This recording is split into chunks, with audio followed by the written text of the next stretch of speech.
It's Wednesday, 6 November. Welcome to the PDB Afternoon Bulletin. I'm Mike Baker, your eyes and ears on the world stage. Let's get briefed. First, we'll have the latest updates from Donald Trump's historic victory in last night's presidential election and how world leaders are reacting to his return to the global stage. Then we bring you a story straight out of science fiction, as Chinese scientists claim to have made a breakthrough on an advanced energy beam weapon dubbed a real-life Death Star. Oh, good. That's what 2024 was missing, the Death Star. But first, our afternoon spotlight. The dust is beginning to settle following Donald Trump's victory over Vice President Kamala Harris in what was one of the most contentious and memorable U.S. presidential elections in recent history. While some votes are still being tallied in Michigan, Arizona, and Nevada, the results suggest Trump won not by the slim margins predicted by pollsters, but in a relative landslide, also securing the popular vote by some 3 percentage points. Now slated to become the 47th president of the United States, Trump is now just the second candidate in U.S. history to win non-consecutive White House terms, the other being, as we all know, Grover Cleveland in the late 1800s. Remember him? And here's a little-known fact. Social media played almost no role in either of Grover's presidential campaigns, although his TikTok dances were reportedly legendary. A jubilant Trump addressed his supporters in a speech early Wednesday morning after crossing the 270 electoral threshold, calling his campaign the, quote, greatest political movement of all time and vowing to usher in a, quote, golden age of America. President-elect Trump promised swift change on everything from immigration to the economy, declaring, quote, America has given us an unprecedented and powerful mandate, end quote. Well, it's hard to disagree with that. Aside from the presidency, Republicans managed to win key down-ballot races across the country, taking control of the Senate from the Democrats. Now, control of the Senate will ensure smooth sailing for Trump as he takes office regarding his choices for key cabinet posts and other critical appointments. While the final outcome regarding the House of Representatives remains unclear, with results still being tallied, Republican House Speaker Mike Johnson said Wednesday that the data suggests Republicans will hang on to control of the chamber. If his prediction holds, Republicans are poised to have a unified government across the executive and legislative branches as Trump enters office in January. We should note that Vice President Harris was conspicuously silent in the aftermath of the media calling the race for Trump. Harris chose not to speak to her supporters last night and waited until late afternoon today to make a public address. According to reports, Harris called Trump in the early afternoon to concede. As for a concession speech, Harris did address the nation in the 4 p.m. hour from her alma mater, Howard University. President Biden also reportedly plans to call Trump on Wednesday to discuss his victory. Okay, hands up if you'd love to be listening in on that conversation. Meanwhile, reactions are pouring in from around the world. Israeli Prime Minister Netanyahu was easily the most effusive in his praise, which can perhaps be read as a commentary on his relationship with the Biden administration regarding the war in Gaza and Lebanon. Netanyahu said, quote, congratulations on history's greatest comeback. Your historic return to the White House offers a new beginning for America and a powerful recommitment to the great alliance between Israel and America, end quote. The UK's Keir Starmer, France's Emmanuel Macron, Poland's Donald Tusk, and many other Western European leaders were slightly more muted in their congratulatory messages, but spoke optimistically about their hopes for ongoing cooperation and the importance of America's strategic partnerships in Europe, particularly regarding NATO. Countless well wishes also poured in from all corners of the world, including India, Japan, Saudi Arabia, and Mexico, to name just a few. China, meanwhile, which could soon face an onslaught of tariffs from Trump, has been largely quiet on America's political sea change. Officials in Russia are also reacting cautiously, with a spokesman for the Kremlin saying the U.S. was still a, quote, unfriendly country, and that only time would tell if Trump was serious about ending the war in Ukraine.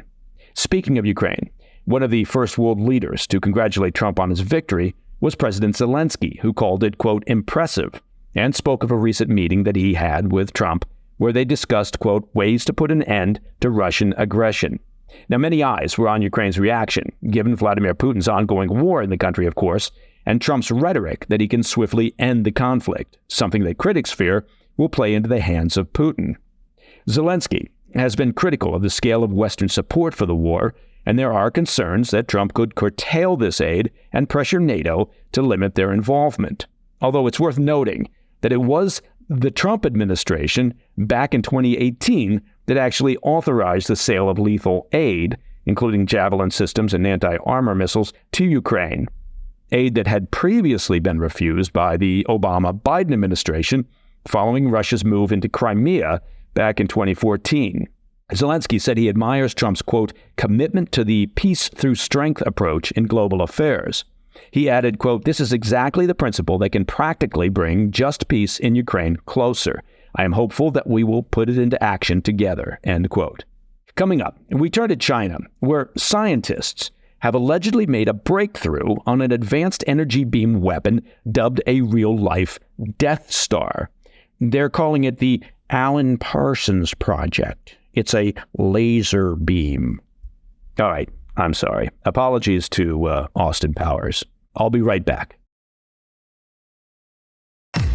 Welcome back to the Afternoon Bulletin. I want to turn your attention to China, where scientists have reportedly achieved a significant breakthrough in advanced energy weapon technology. The breakthrough allegedly involves synchronizing electromagnetic waves into one powerful laser capable of targeting and disrupting satellite systems, and has been likened to a real-life Death Star weapon from Star Wars. China's interest in advanced energy weapons is not new. In recent times, China's government has heavily invested in brain-disrupting weapons, reportedly designed to affect cognitive functions in military and government officials. The communist government also previously produced a prototype laser rifle capable of incinerating targets from half a mile away. As reported by the South China Morning Post, the technical leap comes from, quote, ultra-high time precision synchronization. I thought it was something like that. Now, for those of you not familiar with ultra-high time precision synchronization, well, it's a feat that allows smaller laser beams to merge with precision that even exceeds the accuracy of atomic clocks. This ultra-precision means that multiple beams can hit a single point at exactly the same time, creating a force that's far greater than the sum of its parts. That's according to The Independent. Chinese researchers achieved this level of precision by using optical fibers to synchronize individual energy beams with extraordinary accuracy. Are you with me on this still? Scientists report the time separation between the beams can't exceed a trillionth of a second for the weapon to function correctly. Notably, the communist government's ambitious plans for this weapon aren't intended for traditional land or naval combat. Rather, it's optimized for space operations, particularly international satellite infrastructure. According to the South China Morning Post, the beam can reliably deliver focused energy used to impair communications, navigation, and even missile guidance systems. Now, this capability obviously adds a potent new dimension to China's arsenal and reflects a strategic emphasis on space-based warfare. China's foray into directed energy weapons, including laser and microwave systems, indicates a long-term vision that includes capabilities often seen in science fiction. The communist government has moved swiftly from prototyping to testing and now to operationalizing these technologies for real-world applications. As China continues its research and development in this area, the implications for global security and military dynamics are, of course, profound. This Death Star-style weapon may not destroy planets, but its potential to disable critical satellite systems places it at the cutting edge of military innovation. And that, my friends, is the PDB Afternoon Bulletin for Wednesday, 6 November.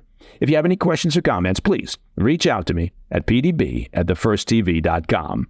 And in case you were wondering, the answer is yes. Yes, you can listen to an ad-free PDB. It's easy. Just become a premium member of the President's Daily Brief by visiting pdbpremium.com. I'm Mike Baker. I'll be back tomorrow. Until then, stay informed, stay safe, stay cool.